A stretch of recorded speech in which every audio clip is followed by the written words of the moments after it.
వి gold trusted gold buyers తాకట్టులో ఉన్న బంగారాన్ని విడిపించి ఈ రోజు ఉన్న మార్కెట్ ధరకే కొనబడును. మరిన్ని వివరాలకు సంప్రదించండి 77107720. ఇప్పుడైనా నన్ను పంపియండి, లాండ్ ఆర్డర్ ప్రాబ్లం ఉంటుందనే కదా అదనపు బలాలు తెచ్చుకోమని చెప్పిండేది. కానీ మీరు అదనంగా ఫోర్స్ పెట్టుకోలేకపోయినారా, లేకపోతే ఉద్దేశపూర్వకంగానే నన్ను ఆపుతారా అనేది నా అభిప్రాయం. ఇంకోటి ఏమంటే ఇక్కడ వ్యవస్థలన్నీ కూడా నిర్వీర్యం అయిపోయినాయి. అంటే గతంలో ఉండేటువంటి ఆర్డరు ఇప్పుడు ఆర్డర్ కూడా దాన్ని ఒబే చేయడం లేదు. అంటే వీళ్ళు కోర్టు కూడా లెక్కలేనితనం అయిపోయింది పోలీస్ అధికారులు. ఒకవేళ మేము ఎవరినన్నా కానీ ఎస్పీ గారినో లేకపోతే పై అధికారినో అడగమని చెప్తే అది ఒక బాగుంటుంది. కానీ లాస్ట్కి వీళ్ళు జేసీ ప్రభాకర్ రెడ్డిని అడిగితే తప్ప మేము పంపించలేము అనే పరిస్థితికి వచ్చినారు. అంటే వాళ్ళ మనసులో ఉండే భావన నేను చెప్తాను తప్ప నా మనసులోదేం కాదు.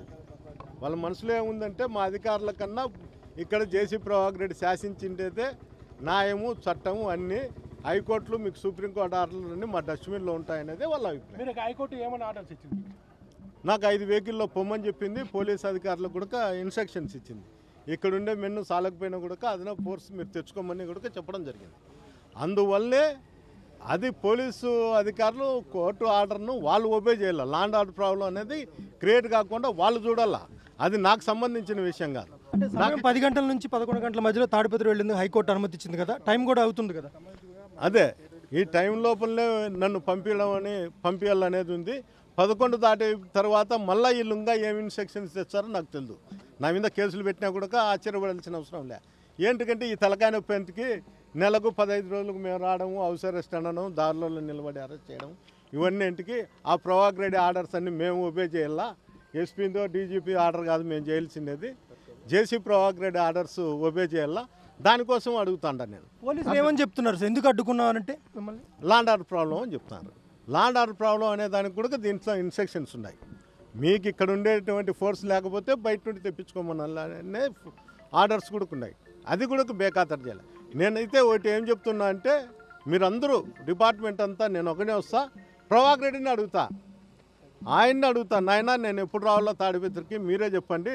పోలీస్ అధికారులు కూడా నిర్వీర్యం అయిపోయినారు. ఇక్కడ పోలీస్ అనే వ్యవస్థ మా మీద తప్ప జూలం చూపించేదానికి కానీ అక్రమ కేసులు పెట్టేదానికి కానీ మీరు ఏది చెప్తే అది జరిగే పరిస్థితి ఉంది ఈరోజు రాష్ట్రంలో.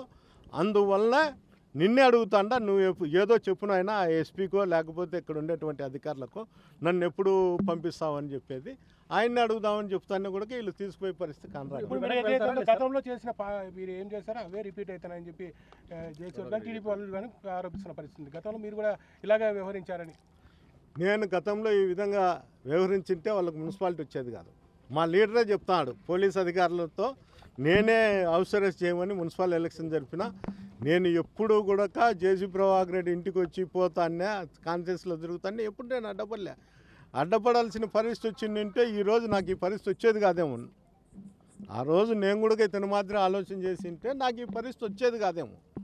ఆ రోజు అక్కడ ఉండే కాన్ఫరెన్స్లో ఫ్యాక్షన్ ఎక్కువ ఉన్నది, గతంలో అక్కడ ఉండేటువంటి క్రైమ్ ఎక్కువ ఉన్నది. కాబట్టి ఆ వ్యవస్థలన్నీ ఉండకూడదని శాంతియుతంగా నేను అక్కడ జరిపినా తప్ప ఎప్పుడు కూడా నేను జేసీ కుటుంబం చేస్తున్నటువంటి అరాచకాలు కానీ ఈరోజు పోలీస్ వ్యవస్థ చేస్తున్న వ్యవస్థ కానీ గతంలో లేదు. మీరు నేను చెప్పేది కాదు కానీ ఆ గతంలో చేసిన అధికారులు కానీ గతంలో మీరు పబ్లిక్ వాయిస్ అడగండి.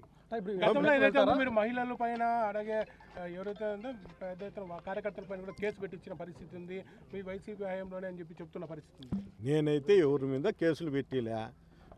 ఆడుండే కౌన్సిలర్లు దినం మీకు ప్రెస్ మీట్ వింటా అంటారు. వాళ్ళు మహిళలో లేకపోతే దేవతలో నాకు తెలియదు. ఆ విధంగా ఉంది. ఆ విధంగా ఉన్నప్పుడు అప్పుడు కూడా వాళ్ళు ఏదేదో చేసింటారు, చేయి చాపడము లేకపోతే కొట్టడము. ఆ విధంగా చట్టం తన పని తను చేసింటుంది. సార్ హైకోర్టు ధిక్కరణ మీద ఇప్పటికే పిటిషన్ వేశారు, హైకోర్టు ఆదేశాలు తెలుతున్నారు. ఇప్పుడు ఏం చేయబోతున్నారు? అడ్డుకున్నారు కదా పోలీసు. మళ్ళీ నేను హైకోర్టుకు పోతాను. నేను అంతకన్నా నేను మించింది కాదు కానీ నేను కూడా కోర్టుకు పోతాను. వాళ్ళకు భద్రత కూడా కల్పించమని హైకోర్టు ఆదేశాల్లో ఉన్నాయి కదా, మళ్ళీ వాళ్ళ పోలీసులు భద్రత కల్పించలేమని చెప్తున్నారు. అంటే చెప్తాను కదా జేసీ ప్రభాకర్ రెడ్డి ఆర్డర్లే ఇవన్నీ. ఎస్పీతో డీజీపీతో ఆర్డర్స్ కాదు. జేసీ ప్రభాకర్ రెడ్డి ఏది శాసించితే అది జరుగుతుంది. ఎన్నికల ముందు మీరు చేసిన ఆరోపణలు నేను గెలిచిన ఓడినే ఫ్యాక్షన్ చేస్తాను. నేను ఫ్యాక్షన్ చేయలే, నేను చెప్తాను. తాడిపత్రి ప్రజలు మాకున్నారు, తాడిపత్రి ప్రజలు మాకున్నారు.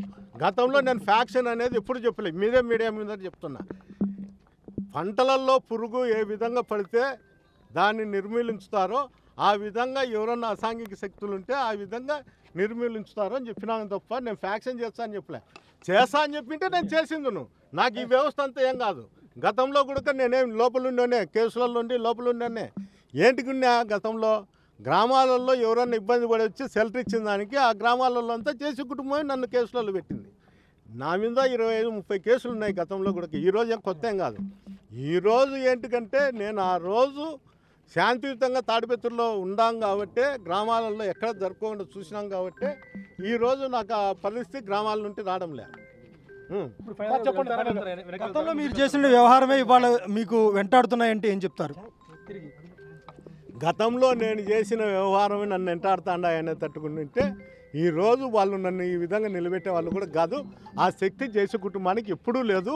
పోలీసు వ్యవస్థ ఉందని నడిపిస్తారు. పోలీసు వాళ్ళే నాకు మంచి కానీ చెడ్డ కానీ పోలీసు వ్యవస్థ గుండానే నాకు జరుగుతుంది తప్ప ఏరే వాళ్ళ గుండా నాకు జరుగుతుంది అనేది ఎలాంటి ఆలోచన కూడా నాకు లేదు. గతంలో ఏదైతే మీరు చెప్పారో ఇప్పుడు పోలీసులు అడ్డుకుంటారో మిమ్మల్ని ప్రధానంగా చెప్తున్న పోలీసులు ఆరోపిస్తున్న పరిస్థితి. గతంలో కూడా ఎస్వి రవీందర్ రెడ్డిని తాడిపత్రి బహిష్కరణ చేసింది ఎవరు పోలీసులు అంటారు లేకపోతే మీరు గతంలో కూడా సేమ్ హైకోర్టు ఆంక్షలను తెచ్చుకున్నప్పటికీ ఆయన్ని ఆర్డర్ తెచ్చుకున్నప్పుడు బయటకు పంపించిన పరిస్థితి. మరి రవీంద్ర రెడ్డి విషయంలో అలా జరిగింది, ఇప్పుడు మీ విషయంలో ఇట్లా జరిగింది. పోలీసులు కౌంటర్ చేస్తున్నారు. చెప్తా పోలీసులు కౌంటర్ చేయడంలే, ఇది జేసీ ప్రభాకర్ రెడ్డి కౌంటర్ చేస్తున్నారు. ఇప్పుడు నేను చెప్తా రవీంద్రారెడ్డి విషయంలో ఇప్పుడు కూడా ఉన్నాడు తాలూకు స్టేషన్లో ఎస్ఐ గారు, ఆ చైతన్య గారు ఇప్పుడు ఉన్నారు. వాళ్ళే కోర్టుకు పోయేది చేసేది. వాళ్ళిద్దరికీ రవీంద్రారెడ్డి ఆలోచన కానీ ఆ ఇద్దరికి ఆలోచన కానీ ఏముందో వాళ్ళని అడగండి. ఇప్పుడు కూడా అధికార పార్టీలు అదే స్టేషన్లో పనిచేస్తారంటే, రాష్ట్రంలో ఒక స్టేషన్లో పనిచేసిన వ్యక్తులు మళ్ళీ అదే స్టేషన్లలో పనిచేస్తారంటే ఆ రోజు కూడా వాళ్ళకు లొంగో లేకపోతే వాళ్ళ ఆలోచనలకు సడిల్లో ఉంటారు. ఇప్పుడు కూడా శివగంగాధర్ రెడ్డి కూడా అదే చేస్తాడు. రవీంద్రారెడ్డి కూడా హైకోర్టు ఆర్డర్స్ అవుయా వాళ్ళని అడుగు. రవీంద్రారెడ్డికి వాళ్ళకు ఏం సంభాషణ జరిగిందో ఏంటికి నిలబెడతారు. నన్ను ఎవరు నిలబెట్టలే, వాళ్ళు ప్రయత్నం కూడా చేయలే. రవీంద్రారెడ్డి అనే వ్యక్తి తాడిపత్రికి వచ్చేదానికి ప్రయత్నం కూడా చేయలే. అతనికి ఏ ఆర్డర్ వచ్చింది ఏ మీడియాలో చెప్పలే, ఏ ప్రూఫ్ చూపిలే. అదంతా జరిగిండేది పోలీస్ అధికారులకు వాళ్ళకు అండర్స్టాండింగ్ మీద జరిగింది తప్ప పొలిటికల్కు దీనికి ఎప్పుడు జరగలేదు. ఇప్పుడు నా విషయంలో వచ్చేందుకు పొలిటికల్ నా విషయం వచ్చేందుకు పొలిటికల్ పోలీసు అన్ని బలాలు నా మీద ఉపయోగిస్తున్నారు. ఏ రోజైనా కానీ మీడియాలో ఇట్లా నా మాదిరి పేపర్లు తీసుకొచ్చి పోలీస్ అధికారులు కానీ మీడియా ముందర కానీ ఎవరి మీద చెప్పినారా? అదేందో చైతన్య సార్ను కానీ లేకపోతే ఇప్పుడు ఉన్నటువంటి తాలూకు ఎస్ఐని కానీ అడగండి. తాలూకు ఎస్ఐ ఎట్లా ఉద్యోగం చేస్తున్నాడు, మళ్ళీ ఆ గవర్నమెంట్లో పనిచేసి ఎట్లా చేస్తున్నారయ్యా? ఈరోజు పని చేస్తున్నారంటే ఆ రోజు రవీంద్రారెడ్డికి సాయం చేసింటారు. రవీంద్రారెడ్డికి సాయం చేసినారంటే వాడికి భరోసా కల్పించే వాళ్ళని మళ్ళీ ఇక్కడ ఉద్యోగాలలో పెట్టినారు. ఆ గవర్నమెంట్లో ఉద్యోగం చేసినట్లు ఎక్కడే కానీ జిల్లాలో కాదు రాష్ట్రంలో కూడా ఆ జిల్లాలో ఆ స్టేషన్లో పనిచేసినోడు ఎవడు కూడా పనిచేయడంలే. ఇక్కడ పనిచేస్తున్నారు. ఇక్కడ పనిచేస్తారంటే నేను ప్రజాస్వామ్య పద్ధతిలో ఉండా కాబట్టి ఆ రోజు వీళ్ళు ఏమన్నా కానీ పోలీస్ అధికారులు ఎవరన్నా ఉండొచ్చు. నేనే ఒక ఎస్ఐసిఏ కాదు, ఎవరన్నా ఉండొచ్చు. ఈరోజు మళ్ళీ ఈ జిల్లాలో పనిచేస్తా అన్నారనే ఈ స్టేషన్లలో పనిచేస్తా అంటే వాళ్ళతో కొలీడ్ అయ్యా లేకపోతే ఇంకోటి చేస్తారు. అన్ని స్టేషన్లో అదే పరిస్థితి ఉంది సార్. గతంలో చేసిన పోలీసులు ఇప్పుడు కూడా పనిచేస్తున్న పరిస్థితి. అంటే ఎందుకు ఓన్లీ తాడిపత్రి పోలీసులే వివాదాస్పదం అవుతున్నారు? అడగండి శివగంగాధర్ రెడ్డి, మెయిన్లీ శివగంగాధర్ రెడ్డిని అడిగితే చెప్తాడు. అతనేమి ప్రతి ఒక్క వ్యక్తిని వైఎస్ఆర్సీపీ నాయకులు రూలర్లో ఉంటే వాళ్ళ ఇంటికాడ మనుషులు ఉంటే బయటకు పంపించి వాళ్ళని పోయి దాడి చేయమని చెప్తాను. శివగంగాధర్ తాడిపత్రి వెళ్తున్నారా లేదా? నేనైతే వెళ్ళాలనే ఉండా. పోలీసులు ఈ విధంగా చూడండి, మీరే టైం దాటిపోయింది అనుకుంటే 10 నుంచి 11 టైం చెప్పారు. 11 దాటిన తర్వాత ఏంటి పరిస్థితి? హైకోర్టు ఆదేశాలు కూడా 11 వరకే కదా. పోయేంత వరకు నేను ఇన్నే రోడ్డు మీద కూర్చుంటా. వీళ్ళు పంపించే పోతా, లేకపోతే దానిపైన నేను కోర్టుకు పోతా. తెలుగులో న్యూస్ కి ఫాస్టెస్ట్ యాప్ ఇప్పుడు టోటలీ న్యూ అవతార్లో జస్ట్ 5 seconds లో కంప్లీట్ న్యూస్. సోషల్ మీడియాలో ట్రెండ్స్ కి one stop solution. Live TV app voice search option తో ఇప్పుడే డౌన్లోడ్ చేయండి లేదా అప్డేట్ అయిపోండి. యాప్ లింక్ డిస్క్రిప్షన్ లో ఉంది.